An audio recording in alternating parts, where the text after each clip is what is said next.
చేశారు. జైలు నుంచి నేను బయటకు వచ్చినప్పుడు సుమలత వాళ్ళ ఫ్యామిలీ, వాళ్ళ మదర్ సిస్టర్ వచ్చి నన్ను జైలు దగ్గర రిసీవ్ చేశారు. మా ఇంటికి వచ్చాను. ఇంట్లో సుమలత గారు ఆవిడ మదర్ వచ్చి నన్ను కలిసి వెళ్ళారు. Next day morning Mohan Babu గారు వచ్చారు. ఒక దండ, అందుకే నాకు మోహన్ బాబు గారు అంటే అందరూ ఆయన కోపిస్టు అది అని చెప్పి ఏం చెప్పినా అంటే ఆయన character okay, golden heart. But ఆ ఒక్క విషయానికి నేను ఆయన్ని పాదాభివందనాలు చేస్తున్నాను. గేట్ దగ్గర వచ్చి నుంచున్నాడు.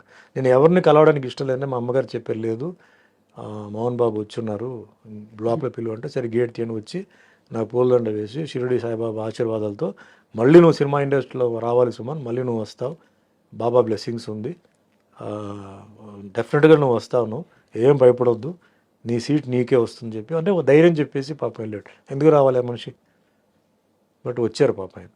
సో అందుకే నాకు ఆయన నా గురించి తిట్టినా తిట్టకపోయినా ఏం చేసినా మనిషి అనే క్యారెక్టర్, అలాంటి క్యారెక్టర్ అది. కొంచెం ఓపెన్గా మాట్లాడతాడు, రఫ్ అండ్ టఫ్గా మాట్లాడతాడు.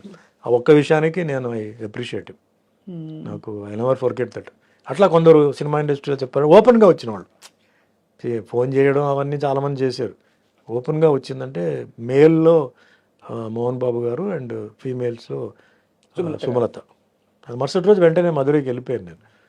సో అట్లాగే పెళ్ళికి కూడా మోహన్ బాబు గారు ఆయన మార్నింగ్ 5:15 5:30 పెళ్లి మండపానికి వచ్చి 2 చందనం